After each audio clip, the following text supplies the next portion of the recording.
صلی ونسلم علی رسولہ الکریم اما بعد فاعوذ باللہ من الشیطان الرجیم بسم اللہ الرحمن الرحیم والفجر ولیال عشر والشفع والوتر واللیل اذا یسر هل فی ذلک قسم لذی حجر صدق اللہ مولانا العظیم وقال اللہ عز وجل لن تنالوا البر حتى تنفقوا مما تحبون وما تنفقوا من شيء فإن الله به عليم صدق اللہ مولانا العظیم رب اشرح لي صدری ويسر لي امری واحلل عقدۃ من لسانی يفقهوا قولی اللہم صل علی محمد وعلی آل محمد کما صلیت علی ابراہیم وعلی آل ابراہیم انک حمید مجید اللہم بارک علی محمد وعلی آل محمد کما بارکت علی ابراہیم وعلی آل ابراہیم انک حمید مجید۔ گزشتہ جمعے میں قربانی کے اہم مسائل آپ کے سامنے ذکر کیے گئے تھے اور تقریباً قربانی سے متعلقہ ضروری اور اہم مسائل کا بیان آپ حضرات سماعت فرما چکے ہیں۔ آج کی نشست میں اس سلسلے میں جو کوتاہیاں اور کمزوریاں ہیں ان کو بیان کروں گا۔ نیچے کرو، نیچے کرو، بس۔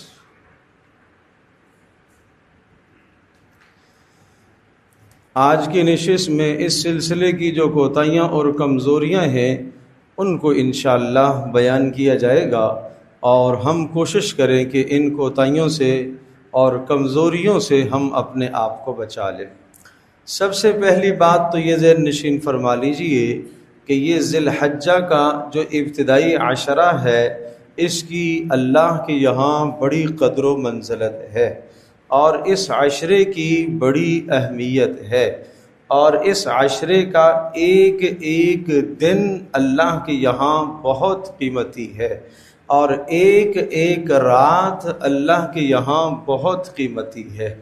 بس اتنی بات ذہن نشین فرما لیجئے کہ پیارے رسول صلی اللہ تعالیٰ علیہ وسلم نے بتلایا کہ ذی الحجہ کے ایک دن کا روزہ اگر کوئی رکھے گا تو ایک سال کے روزوں کا ثواب پائے گا، اور اگر ذی الحجہ کی ایک رات کا کوئی قیام کرے گا تو وہ لیلۃ القدر کے قیام کا ثواب پائے گا۔ آپ اندازہ کیجئے کہ ایک روزہ رکھ کر 360 روزوں کا ثواب حاصل کرنا یہ کتنی بڑی غنیمت ہے، اور یہ غنیمت اور یہ فائدہ صرف ان دنوں کے اندر ہے۔ عشرہ ذی الحجہ کے 9 دنوں میں ہے، اس کے بعد یہ فائدہ حاصل نہیں ہو سکتا، یہ فضیلت پورے سال نہیں ہو سکتی۔ تو پہلی درخواست تو یہ ہے، یقیناً موسم بہت گرم ہے، گرمی کی شدت ہے، زیادہ نہ صحیح تو کم از کم 3 روزے تو اس عشرے کے ضرور ہم رکھ لیں۔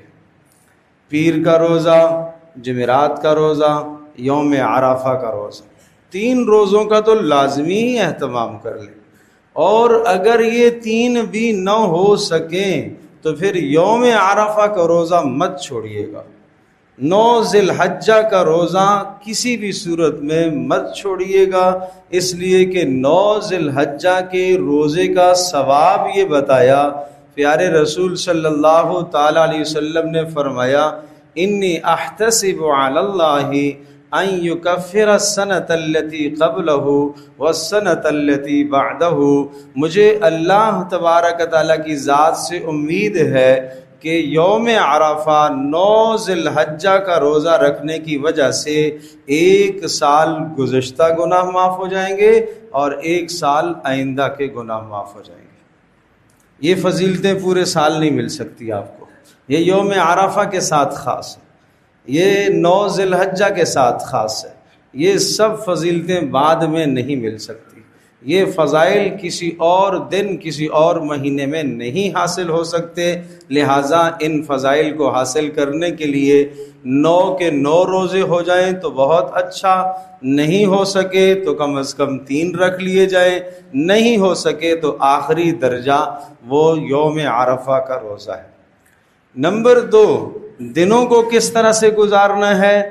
دنوں کے اندر اپنی عبادات میں اضافہ کرنا ہے۔ کوشش یہ فرما لیں کہ فجر کی نماز باجماعت ادا کرنے کے بعد اشراق کے نوافل بھی ادا ہو جائے، اسی طرح سے چاشت کے نوافل بھی ادا ہو جائیں، اسی طرح سے ظہر کی نماز کے بعد کے نوافل بھی ادا ہو جائیں، عصر سے پہلے کی سنتیں غیر مؤکدہ بھی ادا ہو جائیں، اور مغرب کی نماز کے بعد اوابین بھی، عشاء کے نوافل بھی، اور رات تہجد بھی پڑھ لیجئے۔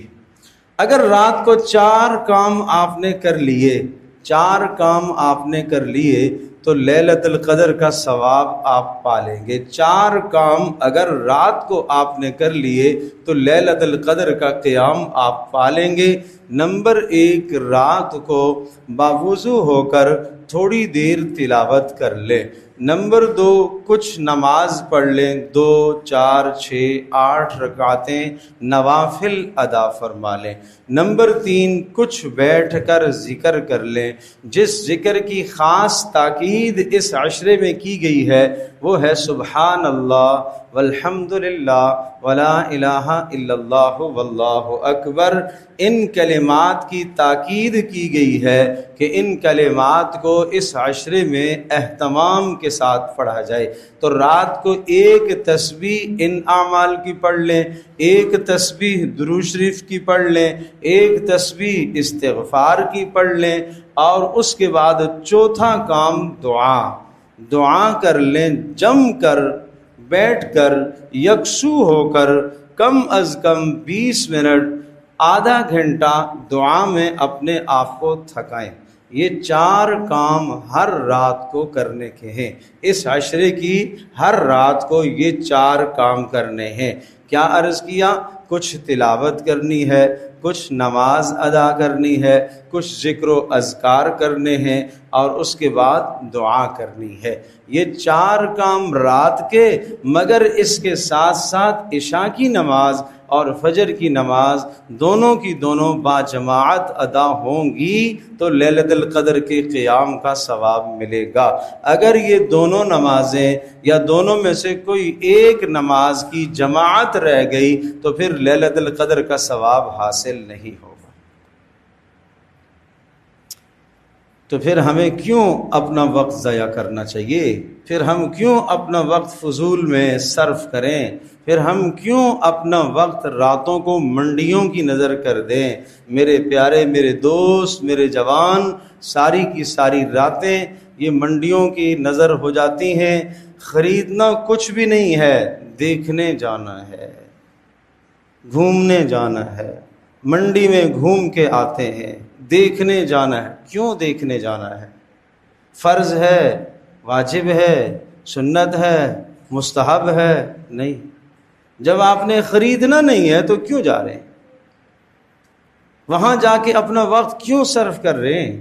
یہ وقت اگر رات کی تنہائی میں اللہ کے سامنے گزر جائے اور اللہ تبارک تعالیٰ کی بندگی اور عبادت میں صرف ہو جائے تو یہ کتنی بڑی سعادت کی بات ہے۔ اس لیے اس عشرے کو ہلکا نہ سمجھیں، اس عشرے میں کوتاہی نہ کریں۔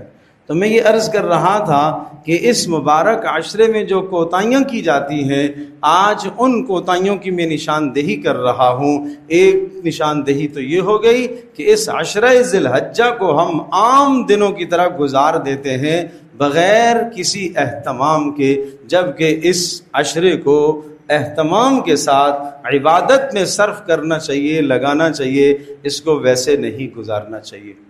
دوسری کوتاہی وہ یہ ہے کہ قربانی کے سلسلے میں ہم لوگ یہ کہتے ہیں یا یہ تصور جمع ہوا ہے کہ قربانی گھر کے ہر فرد پر نہیں ہے بلکہ ایک کر لے تو سب کی جانب سے ہو جاتی ہے، یہ کوتاہی ہے، یہ آپ کی ہماری غلطی ہے۔ قربانی جس آدمی کا نصاب پورا ہے، گھر کے 4 آدمی ہیں، چاروں صاحب نصاب ہیں، تو ہر ایک پر علیحدہ علیحدہ قربانی واجب ہے، اور جو آدمی وسعت کے باوجود بھی قربانی نہیں کرے گا، صاحب نصاب ہونے کے باوجود بھی قربانی نہیں کرے گا، تو پیارے رسول صلی اللہ تعالی علیہ وسلم نے ارشاد فرمایا، من کان لہ سعۃ، جو آدمی صاحب استطاعت ہو اور فلم یضحی، اور وہ قربانی نہیں کرتا، تو پھر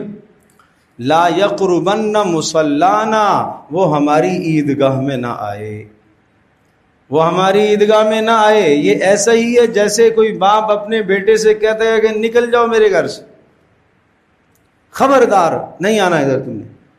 یہ کتنی ناراضگی ہے، یہ کتنی ناراضگی ہے پیارے رسول صلی اللہ تعالی علیہ وسلم کی جانب سے، نکل جاؤ، نہیں آنا ہماری عیدگاہ میں، کہ تم استطاعت ہونے کے باوجود بھی قربانی نہیں کر رہے ہو۔ تو اس لیے صاحب استطاعت پر قربانی واجب ہے، اور اس قربانی کا انتظام و اہتمام کرے، اور اس کی تفصیل ہم گزشتہ عرض کر چکے ہیں کہ جس شخص کے پاس ضرورت سے زائد اتنا مال اور سرمایہ ہو جس سے 52.5 تولہ چاندی خریدی جا سکتی ہے، تقریباً 1,74,500 روپے، یہ آج کل کی اس سے آگے پیچھے کی قیمت، اتنا مال اگر کسی کے پاس موجود ہے، اتنا خرچ، اتنی کیش نقدی کسی کے پاس موجود ہے، اور عید کے 3 دنوں میں اس کے پاس یہ مال ہے، تو اس پر قربانی واجب ہے۔ اس میں بہت تفصیل سے میں عرض کر چکا ہوں کہ گھروں کے اندر خواتین جن کے پاس مال موجود ہے، کیا مال ہے؟ گھر میں کپڑے رکھے ہوئے ہیں، انسلے کپڑے، یا اسی طرح سے کچھ تھوڑا بہت زیورات ہے، چاہے وہ سونا ہو یا چاہے آرٹیفیشل کوئی زیورات رکھے ہوئے ہیں، جو ضرورت سے زائد مال ہے، اس سب کی مالیت اگر 52.5 تولہ چاندی کو پہنچ جاتی ہے تو اس خاتون پر بھی قربانی واجب ہے۔ اگر 1 تولہ سونا ہے اور 1 تولہ سونا کے ساتھ ساتھ کچھ کیش بھی ہے، تو اس خاتون کی یہ 1 تولہ اور یہ کیش اگر 52.5 تولہ چاندی کو یقیناً پہنچ جاتی ہے تو اس خاتون پر بھی قربانی واجب ہے۔ وہ میرے دوست و احباب جن کے پاس 2 موبائل ہیں، 3 موبائل شوقیہ رکھے ہوئے ہیں، اور 2 اور 3 لاکھ کے موبائل ان کے پاس موجود ہیں، ایک ضرورت کا ہے، دوسرا شوقیہ رکھا ہوا ہے، لیپ ٹاپ ایک ضرورت کا ہے، ایک اور ماموں جان نے، تایا جان نے، چچا جان نے گفٹ میں دے دیا، ضرورت اس کی نہیں ہے مگر رکھا ہوا ہے۔ اس میرے عزیز کے پاس یہ ضرورت سے زائد مال موجود ہے، اگر اس ضرورت سے زائد مال کی قیمت 52.5 تولہ چاندی کی قیمت کو پہنچ جائے تو اس جوان پر بھی قربانی واجب ہے۔ تو ہر آدمی اپنے مال کا حساب کر لے، کہیں ایسا نہ ہو کہ قربانی واجب ہو اور وہ واجب ہم سے چھوٹ جائے۔ ہر آدمی اپنا احتساب کر لے، اس سلسلے میں کوتاہی نہیں کرنی چاہیے۔ تیسری کوتاہی اس سلسلے میں ہمارے یہاں یہ ہوتی ہے کہ قربانی پر اعتراض کیا جاتا ہے کہ اتنے زیادہ جانور ذبح کرنے کی ضرورت بلا کیا ہے؟ گھر کی 6 قربانیاں آپ نے کیوں کی؟ 1 قربانی کر کے باقی سارا کا سارا مال کسی جناب لڑکی جس کی شادی ہونے والی ہے، وہ یتیم ہے، اور اس کے جہیز میں خرچ کر دیتے، کسی بیوہ کی ضرورت پوری کر لیتے، اور کوئی کام کر لیتے۔ بات یہ ہے، اچھی طرح سے ذہن نشین فرما لیجئے، بیوہ کی مدد کرنا ثواب ہے، یتیم بچی کی مدد کرنا ثواب ہے، یتیم لڑکے کی فیس کا انتظام کرنا ثواب ہے، اسی طرح سے غریب آدمی کی بیماری اور علاج معالجے میں رقم کا صرف کرنا بہت بڑا ثواب ہے، مگر قربانی ایک عبادت ہے۔ قربانی ایک عبادت ہے، قربانی ایک عبادت ہے، یہ عبادت نہیں چھوٹے گی، یہ آپ کے ذمے رہے گی۔ اس کے بعد جو رقم آپ کے پاس موجود ہے وہ آپ ان مصارف میں لگائیے۔ اگر عید والے دن قربانی کے 3 ایام میں آپ کے پاس وافر مقدار میں رقم آ گئی ہے اور آپ یہ چاہ رہے ہیں کہ اس رقم کو میں اللہ کی راہ میں خرچ کروں، تو بہتر یہ ہے کہ قربانی کریں بجائے اس کے کہ کسی اور اچھے مصرف میں لگائیں۔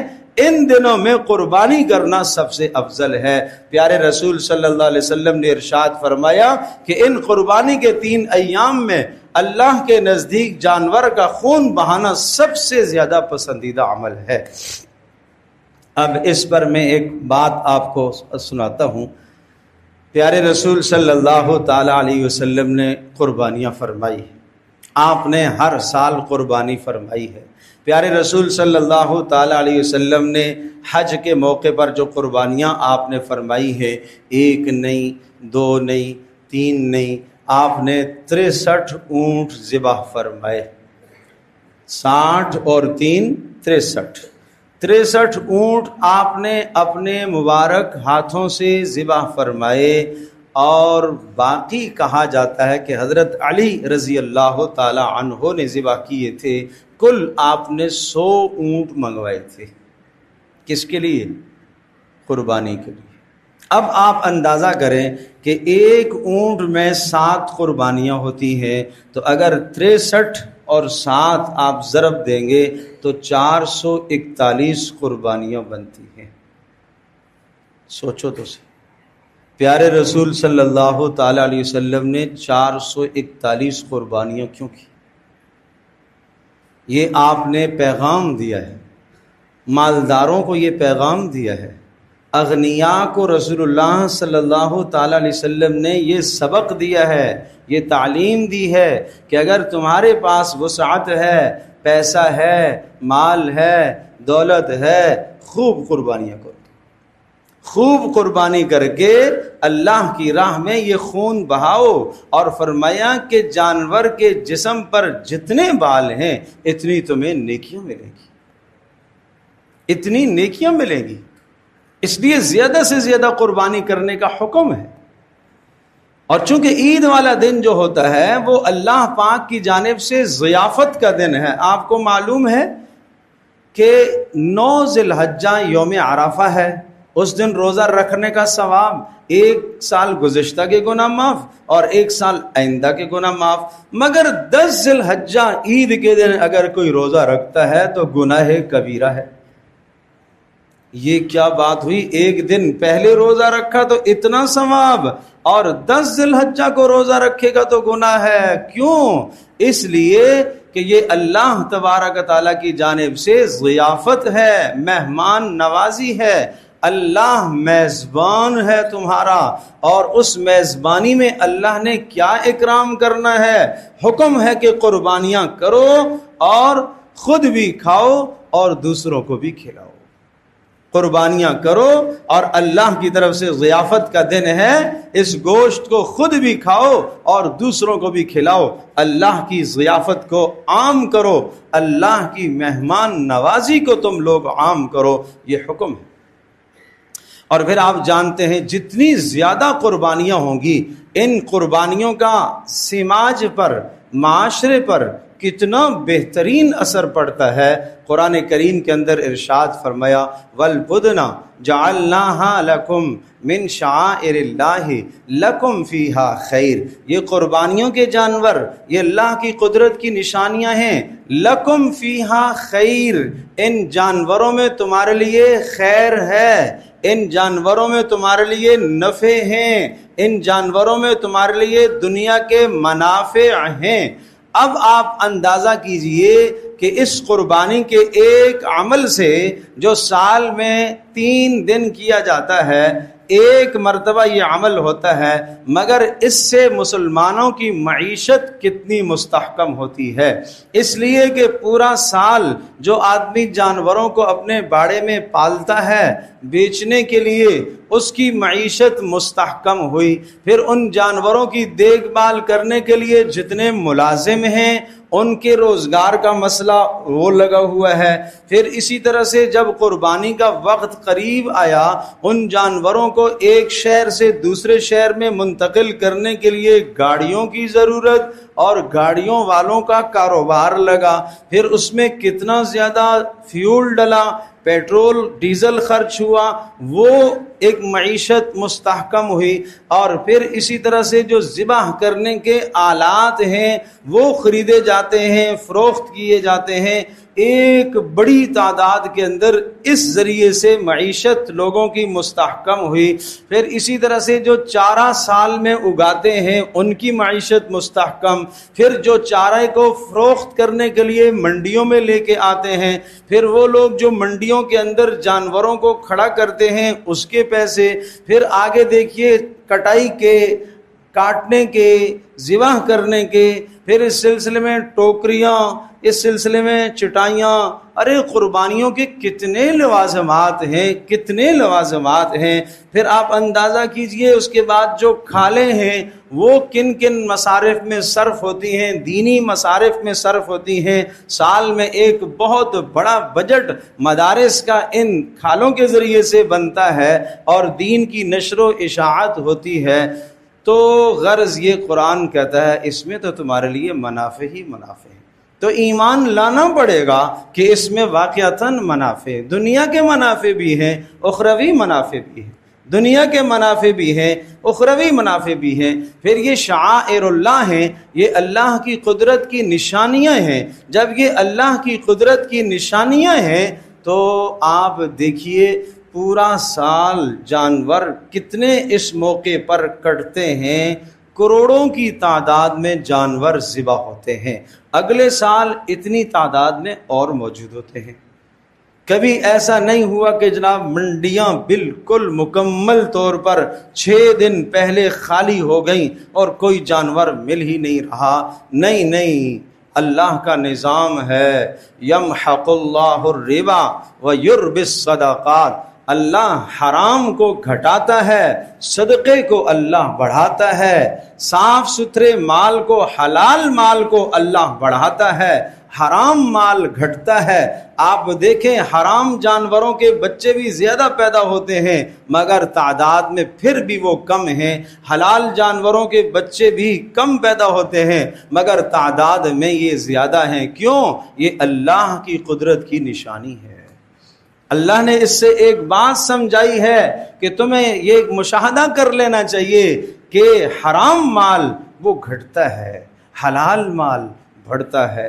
جیسے یمحق اللہ الربا ویربی الصدقات، دیکھنے میں سود سے اضافہ ہوا مگر اضافہ تو نہیں ہوا، وہ گھٹ گیا۔ اللہ کہہ رہا ہے کہ گھٹ گیا ہے، دیکھنے میں صدقے میں کمی ہو گئی ہے، 100 روپے میں سے 10 دے دیے، 90 رہ گئے، مگر اللہ کہہ رہا ہے کہ یہ صدقہ بڑھتا ہے۔ اس پر ایمان لانا چاہیے۔ یہ ایک ظاہری مشاہدہ اللہ نے کروا دیا۔ تو اس سلسلے میں جو کوتاہیاں ہیں ان کوتاہیوں سے اپنے آپ کو بچایا جائے۔ چوتھی کوتاہی اس سلسلے کی ایک یہ ہم کرتے ہیں کہ قربانی اور زکوٰۃ کے نصاب کا فرق ہم نہیں سمجھتے۔ قربانی اور زکوٰۃ کے نصاب میں 2 طرح کا فرق ہے، 2 بالکل واضح فرق ہیں، ان فرق کو سمجھا جائے۔ زکوٰۃ کے اندر سونا، چاندی، نقدی، مال تجارت، یہ 4 چیزیں زکوٰۃ کے اموال کہلاتے ہیں۔ نمبر 2، ان 4 چیزوں کا آپ کے پاس سال کا ہونا ضروری ہے، سال گزرنا ضروری ہے۔ اب دیکھیے قربانی کا جو نصاب ہے اس میں کیا ہے، 4 چیزیں یہ ہیں، ایک 5ویں چیز وہ کیا، ضرورت سے زائد سامان اگر آپ کے پاس گھر میں موجود ہے اور اس کی مالیت 52.5 تولہ چاندی کی قیمت کو پہنچ جاتی ہے، اس پر قربانی واجب ہے، زکوٰۃ واجب بولو نہیں بولو، زکوٰۃ واجب نہیں ہے۔ کیوں؟ زکوٰۃ کے لیے 4 مال میں نے بتائے ہیں۔ ایک آدمی کے گھر میں ضرورت سے زائد بڑا سامان ہے، سمجھ لو کہ جناب 20 لاکھ کا پڑا ہوا ہے، ضرورت سے زائد، زکوٰۃ اس پر نہیں واجب ہوگی، نہیں واجب ہوگی۔ کیوں؟ زکوٰۃ کے لیے مال نامی شرط ہے، مال نامی جس مال میں بڑھوتری ہو رہی ہو، جو بڑھ رہا ہو، وہ جو رکھا ہے اسٹوروں کے اندر وہ نہیں بڑھتا، وہ تو دن دن اس کی ویلیو نیچے ہی جا رہی ہے۔ مال نامی ہے، بڑھنے والا مال، وہ ہے زکوٰۃ کا مصرف۔ نمبر 2، زکوٰۃ کے لیے سال کا گزرنا ضروری ہے، قربانی کے لیے سال کا گزرنا ضروری نہیں ہے۔ یہاں تک کہ عید والے دن بھی آپ کے پاس مال آ گیا اور آپ صاحب نصاب ہو گئے، 52.5 تولہ چاندی کی مالیت آپ کو مل گئی، کسی نے کسی کو گفٹ دے دیے، باپ کی طرف سے میراث میں 2 لاکھ روپے آگے اس کے ہاتھ میں، یا جناب کوئی اور کسی ذریعے سے حلال مال اس کو حاصل ہو گیا، اب یہ صاحب نصاب ہو گیا، قربانی اس پر واجب ہے۔ یہاں تک کہ 12 ذی الحجہ کے غروب سے پہلے بھی اگر اتنا مال آ گیا تو اس پر قربانی واجب ہے۔ یہ فرق ہے قربانی اور زکوٰۃ کے نصاب میں، اس کو سمجھنے کی ضرورت ہے۔ اسی طرح سے ایک خیال اس سلسلے میں یہ کیا جاتا ہے کہ قربانی کے جب ہم گوشت کو اپنے گھر میں لے کے آتے ہیں، کوئی شک نہیں سارا کا سارا گوشت اپنے گھر میں رکھنا بھی جائز ہے، بالکل بغیر کسی ادنا تأمل کے آپ سمجھیے گا کہ قربانی کا سارا گوشت رکھنا جائز ہے۔ ایک چیز جائز ہے مگر بہتر یہ ہے کہ اس کے 3 حصے کر دیے جائیں، ایک حصہ خود رکھا جائے، ایک حصہ اغنیاء کو دیا جائے اور ایک حصہ فقراء کو دیا جائے۔ یہ ہے بہتر طریقہ اپنی قربانی کا۔ ہاں اگر اس ایک قربانی کے بعد آپ کے پاس زیادہ قربانیاں ہیں اور ان کو آپ کسی ایسے پسماندہ علاقوں میں بھیج دیتے ہیں، وہاں سارا کا سارا گوشت غربا میں بٹ جائے تو کوئی حرج نہیں ہے، مگر آپ اپنے گھر میں بھی ایک قربانی ضرور رکھیں اور اس کا گوشت از خود بھی کھائیں اور اپنے اغنیاء دوست و احباب کو بھی دیں اور فقراء کو بھی دیں۔ کیوں؟ گو کہ آپ پورا سال کھاتے ہیں، گو کہ آپ روزانہ کھاتے ہیں، مگر پھر بھی قربانی کا گوشت کیوں؟ اس لیے کہ اللہ کی طرف سے کیا ہے، یہ بولو، بھول گئے، ضیافت کا دن ہے۔ اللہ کی طرف سے کیا ہے؟ ضیافت کا دن ہے، مہمان نوازی ہے۔ اللہ تبارک تعالیٰ آپ کا میزبان ہے، آپ اللہ کے مہمان ہو۔ مہمان کے گھر میں کچھ نہ کچھ کیا کرنا چاہیے؟ کھا لینا چاہیے۔ طبیعت نہیں ہے تو جب بھی مہمان کو خوش کرنے کے لیے کھا لینا چاہیے، کھا لینا چاہیے، 2 لقمے لے لینے چاہیے۔ اچھا یہ گوشت کی ایک بوٹی، ایک ٹکڑا کھانے سے اللہ خوش ہوگا؟ میں کھاؤں گا۔ اچھا یہ پیارے پیغمبر صلی اللہ تعالیٰ علیہ وسلم کی سنت ہے، آپ نے قربانی کا گوشت خود تناول فرمایا اور کھایا؟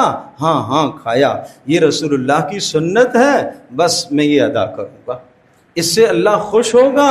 جی اللہ خوش ہو، بس میں یہ کام کروں۔ یہ ہے ایمانداری کی بات، یہ ہے تقوی کی بات، یہ ہے پرہیزگاری کی بات کہ اللہ خوش ہو رہا ہے، مجھے یہ کام کرنا ہے، اللہ کے نبی کی سنت ہے، مجھے یہ کام کرنا ہے، میرا جی نہ چاہے، میرا مزاج نہ چاہے، مگر اللہ کی خوشنودی ہے، اللہ کی رضا ہے، پیارے پیغمبر صلی اللہ علیہ وسلم کی سنت ہے، مجھے یہ کام کرنا ہے۔ ایک کوتاہی اس سلسلے میں جانوروں کی نمائش کرنا نہیں پیارو، نمائش نہیں، جانور کی نمائش کرنے سے قربانی کی روح تباہ ہو جاتی ہے، قربانی کی روح مر جاتی ہے۔ کتنے کا خریدا جی؟ اتنے لاکھ کا لے کر آیا، اتنے لاکھ کا لے کر آیا۔ کیا ضرورت ہے اس چرچے کے کرنے کی؟ کیا ضرورت ہے ان جانوروں کی تصویریں نکال کل فیس بک اسٹیٹس پر اور واٹس ایپ پر اور سب کو شیئر کرنے کی؟ کیا ضرورت ہے میرے پیارو؟ کس لیے کیا؟ اس اللہ کے لیے کیا۔ کس لیے کیا؟ اللہ کے لیے کیا۔ تو پھر کسی کو بتانے کی کیا ضرورت ہے؟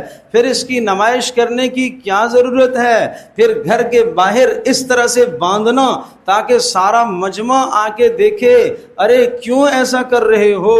نمبر 1 قربانی کی روح تباہ کر دی، قربانی کی روح تباہ کر دی۔ نمبر 2، بڑا بدترین اپنا نقصان ذاتی نقصان کر رہے ہو۔ اگر آپ صاحب مال ہو، کیوں لوگوں کی نظر بد کا شکار بن رہے ہو؟ کیوں نظر بد کا شکار بن رہے ہو؟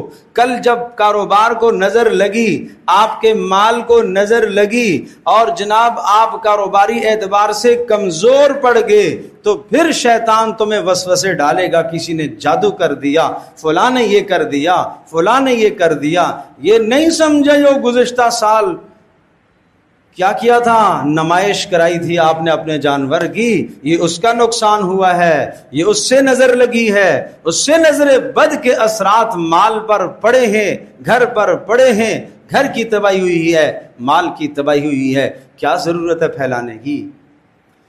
اپنے سرمایہ کو اللہ کے لیے کرو، اللہ کے لیے۔ قل ان صلاتی و نسکی و محیای و مماتی للہ رب العالمین، اے پیغمبر صلی اللہ تعالی علیہ وسلم آپ اعلان فرما دیجئے، میری نمازیں، میری نمازیں اور میری قربانیاں، صرف قربانیاں نہیں، میرا جینا اور میرا مرنا سب اللہ کے لیے ہے، لا شریک لہ، اس میں اللہ کے ساتھ کسی کو شریک نہیں ٹھہراتا۔ میری قربانی اللہ کے لیے ہے، میری نماز اللہ کے لیے ہے، اور میرا یہ عمل اللہ کے لیے ہے۔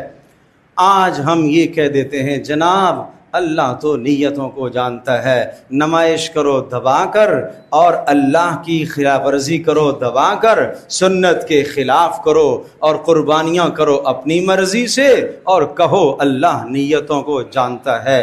مت یہ ظلم کرو، مت یہ ظلم کرو، مت یہ ظلم کرو، گناہ کرو خود اور شیطان پر لا حول پڑھو، یہ کام نہ کرو۔ خود اپنی تقدیر، خود اپنے مال کو، خود اپنی معیشت کو خراب کر رہے ہو نمود و نمائش سے، اور لا حول پڑھ رہے ہو شیطان پر، یہ کوئی اچھا طریقہ نہیں ہے۔ نمود و نمائش سے اپنے آپ کو بچاؤ۔ اور جانور جب آپ کے پاس کھڑا ہے، جتنے دن کھڑا ہے، تو یہ شعائر اللہ ہے۔ شعائر اللہ، اللہ کی قدرت کی نشانی۔ مسجد شعائر اللہ ہے، پتہ ہے نا؟ قرآن شعائر اللہ ہے، بیت اللہ شعائر اللہ ہے، صفا مروہ شعائر اللہ ہے، اور قربانی کا جانور شعائر اللہ ہے۔ وَمَن يُعَظِّمْ شَعَائِرَ اللَّهِ، اور جو اللہ تبارک تعالیٰ کی نشانیوں کی تعظیم کرے گا، یہ دل کے تقوی کی بات ہے، ایسا کرنا چاہیے۔ لہٰذا قربانیوں کی تعظیم جانوروں کی یہ ہے، بر وقت ان کو چارہ کھلانا، بر وقت ان کے پانی کا انتظام کرنا، شدید گرمی ہے سائے کا انتظام کرنا، اس طرح سے اس کا خیال رکھو۔ جانوروں کو لاتیں مت مارا کرو، لات مار کر اس کو اٹھانا، اسے تنگ کرنا، اسے بچوں کے ہاتھ میں دے کر پورا ایک بچوں کا جھمگٹا اس کے پیچھے لگا دینا، اور جناب وہ لے کے اسے بھاگیں اور وہ بھدک جائے، اور جناب وہ وہاں ٹکر مارے اور ادھر کسی کی گاڑی کے شیشے توڑے، ادھر کسی کو اذیت پہنچائے۔ نہ بھائی نہ، یہ شعائر اللہ کی توہین ہے، یہ شعائر اللہ کی تعظیم کے خلاف ہے، ایسا ہرگز نہیں کرنا۔ اپنی قربانیوں سے دوسروں کو اذیت بھی مت دو، گلی میں، اپنے کنارے میں، اپنے دروازے میں اس طرح سے مت باندھو کہ دوسرے کا راستہ رک جائے، ایسا نہ کرو۔ قربانی آپ پر واجب ہے، اور مسلمانوں کو اذیت سے بچانا آپ پر فرض ہے۔ قربانی واجب ہے، مسلمان کو اذیت اور تکلیف سے بچانا آپ پر فرض ہے، اس کا خیال رکھیں۔ اسی طرح سے ایک کوتاہی، اندازے سے گوشت تقسیم کر دیا جاتا ہے، جو بہت سارے شرکا ہوتے ہیں، اندازے سے مت تقسیم کرو، پورا پورا گوشت تول کر کیا کرو، ہر شخص کے حصے میں 7واں حصہ آنا چاہیے، 7ویں سے کم گیا تو قربانی کسی کی بھی نہیں ہوگی۔ اسی طرح سے گھٹیا اور سستا جانور مت خریدو، لن تنالوا البر حتى تنفقوا مما تحبون، تم کامل نیکی نہیں پاؤ گے جب تک اپنا محبوب مال نہیں خرچ کرو گے اللہ کے راستے میں۔ اسی طرح سے جانور کی کھال اتارتے وقت کھال کو بے قیمت مت کر دو، اس میں خیال نہ کرنا، قصائی کو نہ دیکھنا، کھال کو اس نے عیب دار کر دیا اور جس سے وہ کھال اس قیمت کی نہیں گئی جس قیمت پر اسے جانا چاہیے تھا، اس سے بھی آپ کی قربانی متاثر ہوگی۔ ان کوتاہیوں سے اپنے آپ کو بچاؤ۔ اللہ پاک ہم سب کے لیے عمل کرنا آسان فرمائے۔